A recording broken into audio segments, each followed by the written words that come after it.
Listen up, people, because what I'm about to tell you is going to blow your damn minds, and if you're not ready for some real talk, then click off right now because I don't have time for soft shoulders and weak stomachs.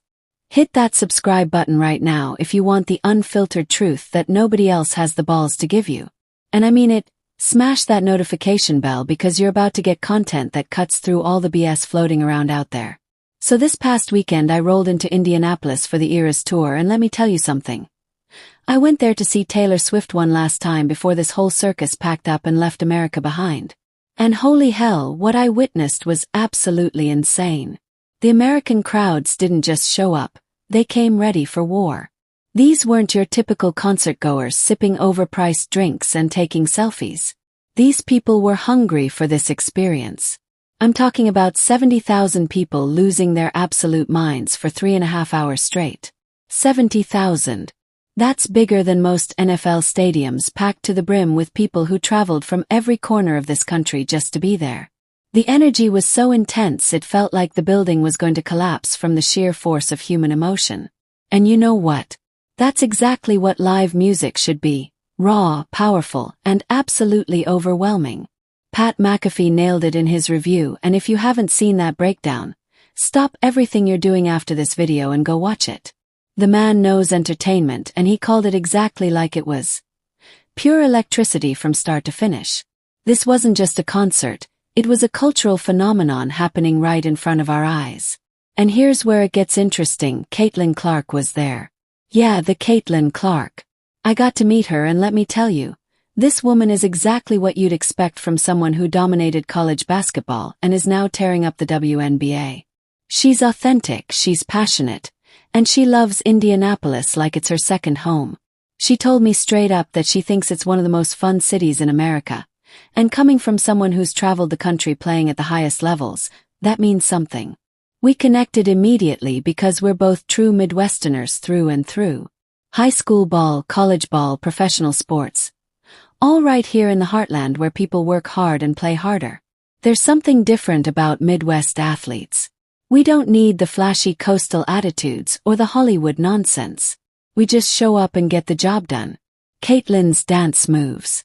Look, she's got rhythm, but her jump shot is still way better than her choreography.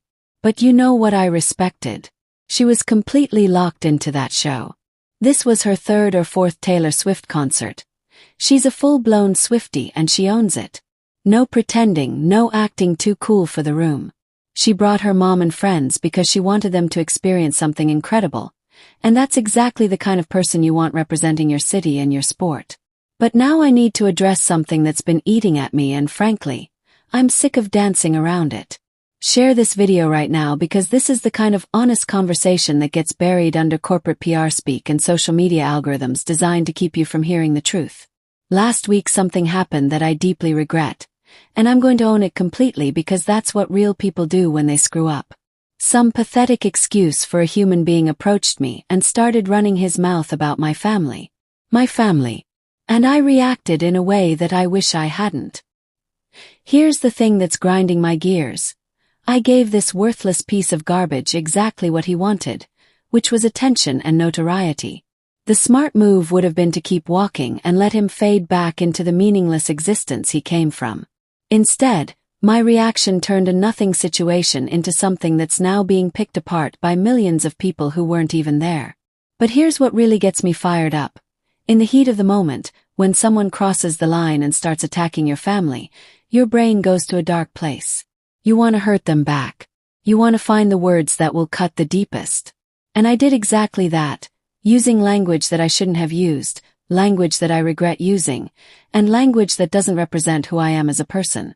I'm not making excuses. I'm not blaming anyone else. I'm telling you straight up that I made a mistake, and now there's a video online showing the absolute worst version of both of us. It's hateful, it's ugly, and it's something I wish didn't exist. But it does exist, and I have to live with the fact that I contributed to putting more negativity out into the world. The word I used, and you know what word I'm talking about. It's dehumanizing garbage that has no place in civilized conversation. It got under my skin because it was designed to get under my skin. And I responded by throwing it right back in his face. That was wrong. That was stupid.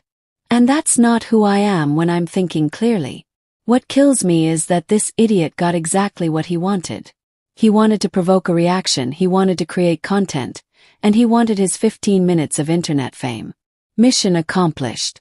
Now there are millions of people who have seen this garbage exchange, and I share responsibility for that. The real tragedy here is that defending your family should never require you to become something you're not. I was defending people I love against someone who was attacking them for no reason other than to get a rise out of me. But the way I defended them wasn't worthy of what I was defending. I choose not to be a hateful person. That's not my character, that's not my values, and that's not the example I want to set. But in that moment, hatred won. Anger won. And the worst version of me came out for the world to see. This is weighing on me because I know better. I've been in situations before where people tried to get under my skin and I handled it better. I've had people say terrible things about me personally and I've been able to brush it off. But when they go after your family, when they cross that line, it's a different animal entirely. The scrutiny that comes with being in the public eye means that your worst moments get amplified and dissected by people who weren't there and don't understand the full context. That's part of the deal and I accept that. But what I won't accept is using that as an excuse for my behavior. Ooh.